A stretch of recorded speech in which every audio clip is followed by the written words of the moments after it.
আমাদের সেনাপ্রধান দাঁড়িয়ে রেখেছে, তোমাদের প্রধানমন্ত্রীর মুখে দাঁড়িয়ে আছে, সেটা নিয়ে হইচই নেই। সেনাপ্রধানের দাঁড়িয়ে নিয়ে হইচই করার তোমার কে অধিকার দিল? কে অধিকার দিল?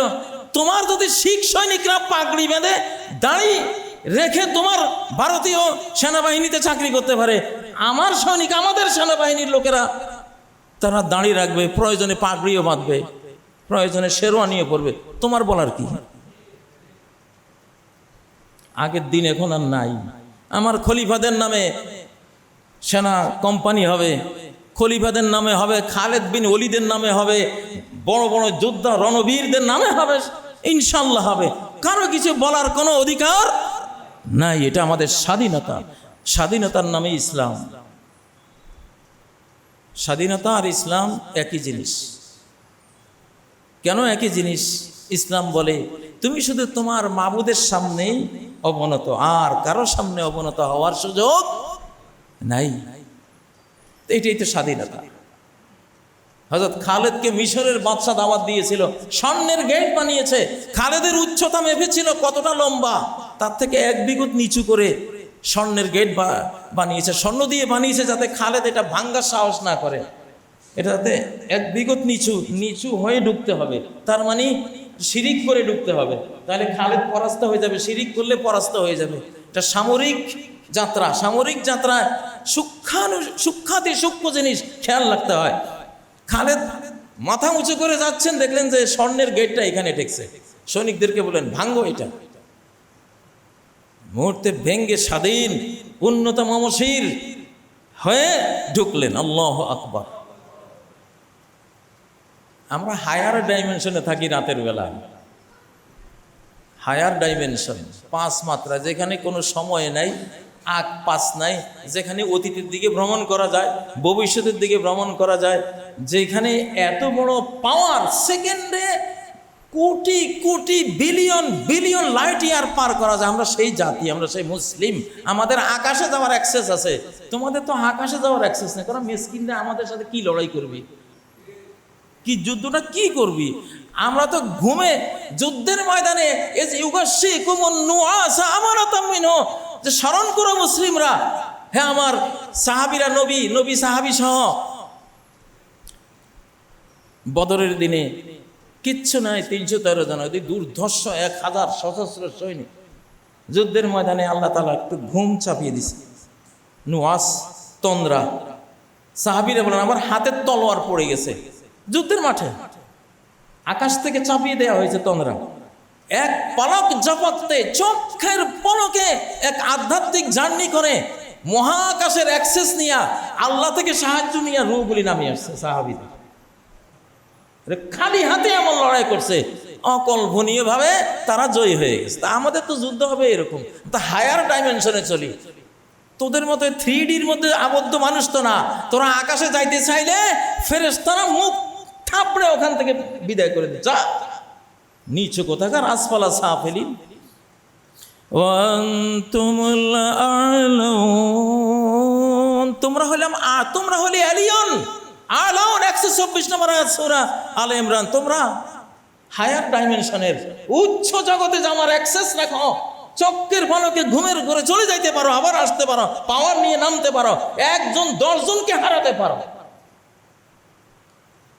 যুদ্ধের স্বাদ মেটাই দেব ইনশাল্লাহ আমরা। কিন্তু যুদ্ধ আমরা শুরু করি নাই, করছি না। আমাদের উপরে যুদ্ধ চাপানো হচ্ছে, শুধু কেবল গায়ে পড়ে পড়ে যুদ্ধ চাপানো হচ্ছে। শেখ সাদি বললেন ওনার গুলিস্তার মধ্যে যে আমি ছোটকালে খুব ঘুষি মারতাম, যারে পাইতাম ঘুষি মারতাম। একদিন এক পালোয়ানের হাতে এমন এক ঘুষি খেয়েছি আমি, এরপরে জীবনে আর কাউকে ঘুষি দেই নেই। সর্বনাশ, ঘুষির মধ্যে এত কষ্ট, এক ঘুষি খেয়ে আমার চিরকালের শিক্ষা হয়ে গেছে। এখন হাত নিষ্পিস করে তো, মার তো খাও নাই, শতাব্দীর মার। হায়ার ডাইমেনশনে থাকা মুমিন জাতির মার তো খাও নাই, এই জন্য অভিজ্ঞতা নাই। যুদ্ধ চাপাই দিচ্ছ তো, মারের ছোটে বুঝবা ইনশাআল্লাহ মার কাকে বলে। মুসলিমরা আমরা হইলাম, শহীদ হইল চোখের পলকে জান্নাত থেকে হুরিরে এসে আত্মাটা নিয়ে যাবে, আসেন। আমার তো কোনো মৃত্যু নেই, আমার তো মৃত্যুহীন। মুমিন অমর হয়ে যায়, মরে গেলে অমর হয়ে যায়, শহীদ হইলে অমর হয়ে যায়, তাকে মৃত বলা নিষেধ। ওলা তাকুলু লিমান ইউকতালু ফি সাবিলিল্লাহি আমওয়াত, নিষেধ। শহীদ হয়ে গেছে, মারা গেছে বলা নিষেধ। বলবা শহীদ হয়েছে, শহীদ মানে উপস্থিত হওয়া, শহীদ মানে হাজির হওয়া, অ্যাটেন্ডেন্স। উনি হাজির হয়ে গেছে কোথায়? ওনার উচ্চ মাত্রার মহাজগতের জান্নাতে হাজির হয়ে গেছে, আল্লাহর কাছে হাজিরা দিয়ে এখন 24 ঘন্টা উনি হায়ার ডাইমেনশনে থাকবে। আমরা তো সেই জাত ইনশাআল্লাহ। তা আল্লাহ কি বললেন? উযিনা লিল্লাযীনা ইউকাতালুনা বিআন্নাহুম যুলিমু, যাদের বিরুদ্ধে যুদ্ধ চাপিয়ে দেয়া হচ্ছে তাদেরকে পারমিশন দেওয়া হলো এই জন্য যে তারা মজলুম হয়েছে, এখন তারা প্রতিরোধ করবে, প্রতিকার করবে, এখন তারা সবলদের উপরে চড়াও হবে। আল্লাহ পারমিশন দিয়ে কি চুপ করে থাকবেন? পারমিশন দেওয়ার অর্থ কি? আমি আছি তোদের সাথে, আমি এই লড়াইয়ে শরীক, আমি দেখব। একজনই লড়াই করতে পারে এক বিশ্বের বিরুদ্ধে, এরকম পারমিশন প্রাপ্ত মালিকের পক্ষ থেকে অনুমতি প্রাপ্ত যারা, তারা। আমাদের শক্তির পরিমাপ কেউ করতে পারবে না ইনশাআল্লাহ। আমরা সর্বদাই অল্প শক্তি দিয়ে বিশাল শক্তিকে হারিয়েছি। আমাদের গোটা ইতিহাস হলো এটা। বাবর যখন, সম্রাট বাবর যখন ভারতবর্ষ দখল করে, মাত্র 12,000 সৈন্য, মাত্র 12,000 সৈন্য। প্রতিপক্ষের শুধু অশ্বারোহী ছিল 1,80,000, ঘোড়ায় ছড়া বাহিনীর সঙ্গে 1,80,000, পদাতিক আরো কত ছিল, কত হাজার হাজার, মাত্র 12,000-এ হারিয়ে দিয়েছে। আমাদের অভ্যাস এলো এটা। 60 জনকে নিয়ে খালেদ বিন ওলীদ 60,000-কে হারিয়েছে। 60 জন মাত্র, রোমানদের এক যুদ্ধে 60 জনকে নিয়ে 60,000-কে হারিয়ে দিয়েছে। এটা আমাদের ইতিহাস, আমাদের ইতিহাস। কাদেসিয়ার রণাঙ্গনে 35,000 দিয়ে 2.5 লক্ষ পারস্য বাহিনীকে নাস্তানাবুদ করে দিয়েছে। সে ইতিহাস আমাদের। আমরা অল্প দিয়ে লড়ি কেন? আমরা মালিকের সরকারি বাহিনী, একটা হায়ার ডাইমেনশনের বাহিনী। আমাদের শক্তির পরিমাপ তোমরা করতে পারবে না। এই 3D ডাইমেনশনে বসে, এই নিম্ন জগতে বসে ঊর্ধ্ব জগতের ক্ষমতার পরিমাপ করা যায় না। ঊর্ধ্ব জগৎ থেকে জিবরাইল আসে, চক্রের পলক পড়ার আগে আরশ থেকে জমিনে নেমে আসে, কত লক্ষ আলোক বর্ষ, লাইট ইয়ার পার হয়ে যায়। পৃথিবীর কোনো বিজ্ঞানের ক্যালকুলেশন এটা ধরে না। চক্ষের পলকে 2000 কিলোমিটার দূর থেকে বিলকিসের সিংহাসন ফিলিস্তিনে নিয়ে আসে। এটা তো আমাদের কাজ। আমাদের সংখ্যায় বেশি কি কমে কি? কম হইলে আরো সুবিধা, কম হইলে সুবিধা। লূত আলাইহিস সালাম মাত্র একজনই ছিলেন, এক পরিবারই, গোটা জাতিকে মেরে দিয়েছেন একজনই, এক দোয়া। নূহ আলাইহিস সালাম মাত্র 80 জন, গোটা বিশ্বে মহাপ্লাবন, গ্লোবাল ফ্লাড দিয়ে মানুষের সাথে খারাপ জিনদের মিশ্রণে যে একটা জাতি তৈরি হয়েছিল, সন্ত্রাসী জাতি, ওই জাতিকে কাবিলের বংশধরদের নারীদের সাথে খারাপ জিন, ইফরিত জিন আর মানুষের সংমিশ্রণে যে একটা ভয়াবহ জাতি তৈরি হয়েছিল, যে জাতি খাঁটি মানব জাতিকে ধ্বংস করে দেওয়ার উপক্রম করেছিল। মূর্তি পূজা, শিরিক, অপকর্ম, খুন খারাপি দিয়ে আল্লাহ ওই মহাপ্লাবনে, গ্লোবাল ফ্লাডে ওই জাতিটাকে নিশ্চিহ্ন করে দিয়েছেন, যাতে করে মানব জাতির ভিতরে ওরা অ্যাক্সেস না পায়। মূর্তি পূজারীদেরকে সহ ধ্বংস করে দিয়েছে। তো নূহ আলাইহিস সালাম আর ওনার 80 জন ফলোয়ার, এইটার সামনে গোটা পৃথিবী শেষ, গোটা পৃথিবী শেষ। আমাদের জনসংখ্যা কোনো ফ্যাক্টর না, আল্লাহর সাহায্যই ফ্যাক্টর, আল্লাহর সাহায্যই ফ্যাক্টর, আল্লাহর সাথিত্বই ফ্যাক্টর। ইন্নাল্লাহা মা'ানা। সওর গুহায় আবু বকর আর নবীজি দুইজনে, ওরা এসে গেছে গুহার উপরে। আবু বকর বিচলিত, নবীজি বলেন লা তাহজান, চিন্তা করো না, ইন্নাল্লাহা মা'ানা, আল্লাহ আমাদের সাথে আছে। যাই হোক, আজকের এই কথাগুলির উদ্দেশ্য হলো, বাংলাদেশের উপরে যুদ্ধ চেপে আসতেছে, চাপিয়ে দেয়া হচ্ছে, কিন্তু এর পরিণতি আমরা জানি ইনশাআল্লাহ। এর পরিণতিতে রক্ত তো বইবেই, কিন্তু বিজয়টা আমাদের ইনশাআল্লাহ। বিজয়টা আমাদের, এবং সেই বিজয়ে বাংলাদেশ বিশাল রূপ নেবে, এত ছোট্ট থাকবে না, বিশাল রূপ নেবে ইনশাআল্লাহ। এটা হাদিসের প্রেডিকশনে আছে, ইসলামিক ওলামায়ে কেরামের ভবিষ্যৎবাণীগুলোর মধ্যে আছে, এটা হবে। কোরআনের আয়াতের মধ্যেও ইশারা ইঙ্গিত মিলে। অতএব রেজাল্ট ক্লিয়ার, রেজাল্ট ক্লিয়ার। আমরা বলে দিলাম, আমাদের সে প্রস্তুতি নিতে হবে, যেহেতু যুদ্ধ আসছে, অন্যায় যুদ্ধ। ওয়া ইন্নাল্লাহা আলা নসরিহিম লাকাদির, আল্লাহ, আমি যাদেরকে আল্লাহ পারমিশন দিয়েছেন তাদেরকে বিজয়ী করার শক্তি আল্লাহর আছে, তাদেরকে বিজয়ী করার শক্তি আল্লাহর আছে, এই জন্যই পারমিশন দিয়েছেন। আল্লাহ নিজে এবার ভূমিকায় আসছেন, রণাঙ্গনে তিনি ভূমিকায় আছেন।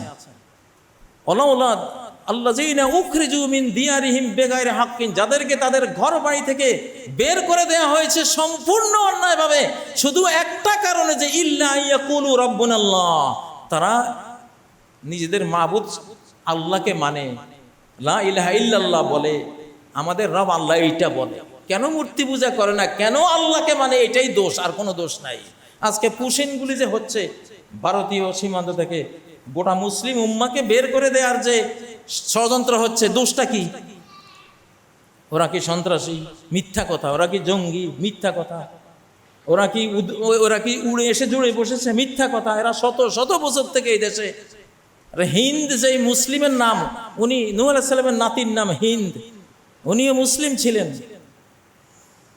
তাহলে আল্লাহ বলছেন যে এদের কোনো দোষ নাই, এরা আল্লাহকে মানে, এটাই দোষ। তো আল্লাহর কারণে যদি বের করো, আল্লাহ কি বসে থাকবেন, চুপ থাকবেন? উনি আছেন অ্যাকশনে ইনশাআল্লাহ।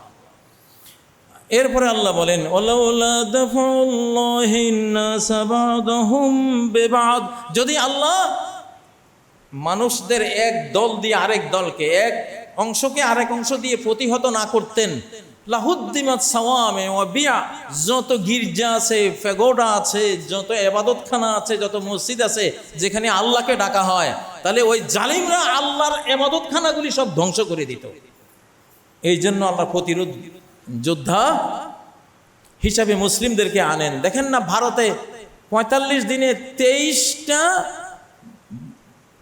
২৩০০ মানে শয়ে শয়ে মসজিদ মাদ্রাসা সব বুলডোজার দিয়ে গুঁড়ি দেওয়া হচ্ছে।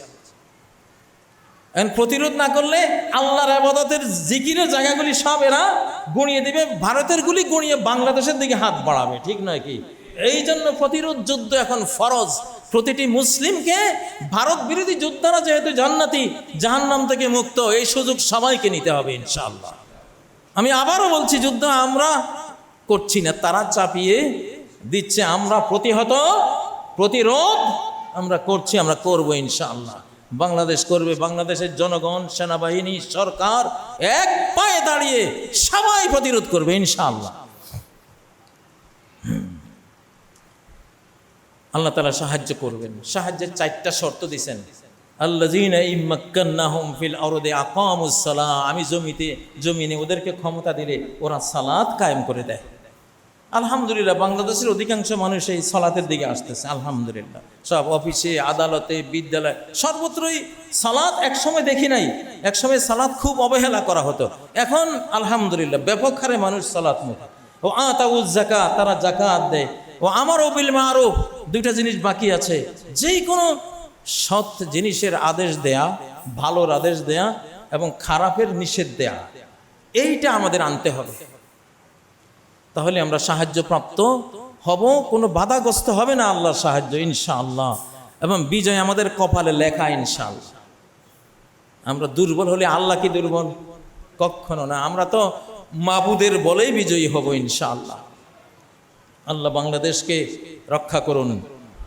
প্রতিটি বাংলাদেশি, বাংলাদেশের প্রতিটি নাগরিককে দেশমাতৃকার জন্য যুদ্ধংদেহী হওয়া, প্রতিরোধ যুদ্ধের সাহস, প্রস্তুতি গ্রহণ করা, এটা এখন ফরজ, নফিরে আম, সার্বজনীন ফরজ হয়ে দাঁড়িয়েছে এখন ইনশাআল্লাহ। আমাদের সরকারও সেই লাইনে আছে, আমাদের সেনাবাহিনীও সেই লাইনে আছে, আমরাও গোটা জাতি ইনশাআল্লাহ ঝাঁপিয়ে পড়বো এই লাইনে ইনশাআল্লাহ। আল্লাহ তাআলা এই অন্যায় যুদ্ধে আমাদের সাথী থাকেন, আল্লাহ আমাদেরকে সাহায্য করেন আল্লাহ। মুসলিমদেরকে যারা বের করে দিতে চায় তাদেরকে বের করে দেন আল্লাহ আপনি। আকুলু কওলি হাযা ওয়াস্তাগফিরুল্লাহ লি ওয়া লাকুম ফাস্তাগফিরুহু ওয়া তুবু ইলাইহি ইন্নাহু হুয়াল গফুরুর রহিম। আলহামদুলিল্লাহ আলহামদুলিল্লাহিল্লাযী ফারাদাল জিহাদ ওয়া আমারা ইবাদাহু লাহু বিল উদ্দাতি ওয়াল আতাদ। ثم أما بعد فأعوذ بالله من الشيطان الرجيم. بسم الله الرحمن الرحيم. إن الله وملائكته يصلون على النبي يا أيها الذين آمنوا صلوا عليه وسلموا تسليما. اللهم صل وسلم وبارك على محمد وعلى آل محمد كما صليت وسلمت وباركت على إبراهيم وعلى آل إبراهيم إنك حميد مجيد. عباد الله আল্লাহর বান্দাগণ ইত্তাকুল্লাহ ওয়া যাক্কু আনফুসাকুম। এই পৃথিবীর নিম্ন জগতের পাপ পঙ্কিল কাজকর্ম থেকে নিজেদেরকে পবিত্র রাখুন, নিজের দেহকে পবিত্র রাখুন। পবিত্র দেহ পবিত্র জান্নাতে যাবে, পবিত্র আত্মা পবিত্র ঊর্ধ্ব জগতে আরশের নিচে যাওয়ার পারমিশন পাবে। আর যদি আমরা আপনারা পাপ পঙ্কিলতায় অপবিত্র হই, নাপাক হই, তাহলে নাপাক শরীর জাহান্নামে যাবে, নাপাক আত্মা সিজ্জিনে যাবে। মাটির সপ্তম স্টেজের নিচে জাহান্নামের এরিয়া যেখানে, সেই জাহান্নামের অকল্পনীয় যন্ত্রণাদায়ক সেই অঞ্চলে তাকে নিয়ে যাওয়া হবে।